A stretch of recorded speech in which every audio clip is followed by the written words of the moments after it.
Literary sources. The literary sources of the early medieval period were religious works and commentaries on classic texts. जो religious sources हैं, इनकी जो return sources हैं वो early medieval period में जो religious words हैं यानी कि रिलीजियस जो धार्मिक बातें लिखी हुई हैं वो एंड और जो किताबें हैं वो एक रिटर्न एक्सप्लेनेशन के अंदर शास्त्रीय जो हमारे शास्त्र हैं उनके ऊपर लिखी गई हैं. They were written on palm leaves. और वो किस पे लिखी गई हैं? जो पाम लीव्स हैं, जो पाम ट्री है उनके पत्तों पर. The bark of beech tree. Beech tree वो होते हैं जिनकी टहनियाँ बहुत ही सॉफ्ट होती हैं, उनकी छाल पर लिखी हैं. And animal skill. और पशुओं की खालों पर. But in the late medieval period with the invention of paper, it means बेटा अर्ली मेडिवल पीरियड में पेपर का इन्वेंशन नहीं हुआ था. पेपर का इन्वेंशन लेट मेडिवल पीरियड में हुआ. इट मीन्स 13 to 18 सेंचुरी में हुआ है. जब पेपर का इन्वेंशन हो गया, it became smooth and easy to keep records को रखना बहुत ही आसान हो गया. It was a time that grave a plethora means होता a very large amount of something. It means paper के इन्वेंशन के बाद बहुत सारी जो लिटरेरी सोर्सेज हैं उनका इन्वेंशन हुआ. Plethora of writing in the form of chronicles means sequence type. पहले ये हुआ, फिर ये हुआ, फिर ये क्रमागत कुछ चीज़ों का इन्वेंशन होना. पिटीशन होती हैं याचिका. जुडिशल रिकॉर्ड्स यानी कि जो रूलर है वो जो जज या जो भी जस्टिस करता है उसका रिकॉर्ड्स ऑफ अकाउंट्स जो उसका बही खाता है उसका अकाउंट्स. एंड टैक्सेस जो टैक्सेस लेता है अपनी प्रजा से वो ऑल होली टैक्स यानी कि जो उसकी पवित्र किताबें हैं. ट्रांसलेशन यानी कि जो संस्कृत की किताबें हैं उनका संस्कृत का पारसी में अनुवाद करना या अरबी में अनुवाद करना, इनकी एक लैंग्वेज से दूसरी लैंग्वेज में ट्रांसलेशन करना.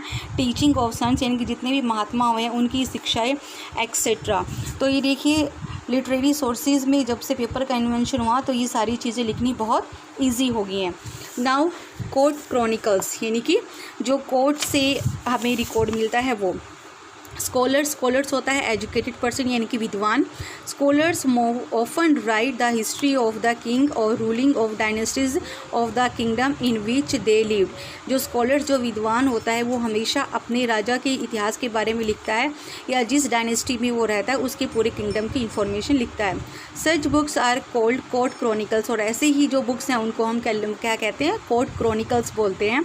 Most of these writings are in Arabic, Persian and Turkish. और इसमें से जो कोर्ट क्रॉनिकल्स हैं वो अरबिक, पर्शियन और तुर्किश लैंग्वेज में है. Some important chronicles of this period are यानी कि जो मेडिवल पीरियड्स की जो इम्पॉर्टेंट क्रॉनिकल्स हैं वो हैं. Vikramanka Deva Charita by Bilhan describe the achievements of Vikramaditya six the Chalukya king of Kalyani in southern India. It means Bilhan ने एक किताब लिखी है जिसका नाम है विक्रमांक देवाचरिता. और वो किसके बाद है? विक्रमांक द्वितीय जो 6th उसका नाम है राजा का और वो चालुक्य डायनेस्टी का राजा था. रासरंगनी बाय कल्हन. और कल्हन ने कौन सी बुक लिखी है? Rajatarangini. Was written in the 11th century. It was the story of the ruler of Kashmir. और ये कश्मीर के राजा की स्टोरी है. Tarikh of Firoz Shahi by Ziauddin Barani describe the history of the sultan of Delhi till the reign of Firoz Shah Tughlaq. और जो जियाउद्दीन बरानी है उसने तारीख ऑफ फिरोज शाही करके किताब लिखी है जिसके अंदर दिल्ली के सभी सुल्तान से लेकर फिरोज शाह तुगलक के रेन यानी कि उसके राज्य तक की स्टोरी है. Khazain ul Futuh the Tughlaq and Tughlaqnama by Amir Khusro deal with the Khaljis and the Tughlaq respectively. It means जो खलजी डायनेस्टी है हम आगे पढ़ेंगे. खलजी डायनेस्टी के बारे में अमीर खुसरो ने खजाइन उल फतूहा किताब के अंदर लिखा है और तुगलक डायनेस्टी के बारे में अमीर खुसरो ने तुगलकनामा में लिखा है. तारीख ऑफ फरिश्ता बाय फरिश्ता एक राइटर का नेम है. Is a record of the history of Delhi Sultan from the time of the तुर्क टिल द 17th सेंचुरी. यानी कि जो फरिश्ता राइटर है उसने किताब ऑफ फरिश्ता अपनी किताब के अंदर ये बुक नेम है बेटा. इस बुक के अंदर दिल्ली सुल्तान के जितने भी रूलर हुए उनकी हिस्ट्री लिखी है. और कब तक लिखी है? टिल 17th सेंचुरी तक लिखी है. नाउ बेटा ऑटोबायोग्राफी क्या होता है कि कोई पर्सन अपनी लाइफ के बारे में या अपनी अचीवमेंट खुद ही लिखे. That is called autobiography. These are the self written account of some important kings of those time. यानी कि मेडिवल पीरियड के जो राजा हुए हैं उन्होंने अपने बारे में खुद ही लिखा. That is called autobiography. Some of the important autobiography are Futuhat of Firoz Shahi by Firoz Shah Tughlaq. जो फिरोज शाह तुगलक हुए उन्होंने फतूहत ऑफ फिरोज शाही बुक लिखी है. बाबरनामा बाय बाबर, और जो बाबर है उन्होंने बाबरनामा लिखी है। तुजुक जहांगीरी बाय जहांगीर, और जहांगीर ने तुजुक जहांगीरी करके किताब लिखी है। नाउ बायोग्राफिक वो किताबें हैं जो दूसरा पर्सन किसी दूसरे पर्सन के बारे में लिखता है। इट मीन्स ये सेल्फ रिटन नहीं है। These were the accounts of a king's life written by court writer, और ये जो कोर्ट का दरबारी भी हो सकता है या कोर्ट का कवि भी हो सकता है, और वो अपने राजा की लाइफ के बारे में लिखते हैं या किसी और पर्सन की लाइफ के बारे में लिखे तो वो होती है आपकी autobiography. Some worth mentioning biography of the medieval period are, यानी कि मेडिवल पीरियड की कुछ फेमस जो ऑटोबायोग्राफी हैं वो इस तरह से हैं। Akbarnama and Ain Akbari by Abul Fazal that describe the event of Akbar reign, यानी कि जो अबुल फजल है उन्होंने अकबरनामा और आईन अकबरी लिखी है किताब जो कि अकबर के रेन यानी कि अकबर के राज्य के बारे में है। Prithviraj Raso by Chand Bardai that describe the life and achievement of Prithviraj Chauhan, जो चांद बरदाई है उन्होंने पृथ्वीराज रासो लिखी है जो कि पृथ्वीराज चौहान के अचीवमेंट्स के बारे में है, उनकी लाइफ के बारे में। Humayun Nama by Gulbadan Begum, sister of Humayun, provide information about the reign of Humayun, और जो हुमायूं नामा बुक है वो गुलबदन बेगम ने लिखा, और जो गुलबदन बेगम है वो हुमायूं की सिस्टर है।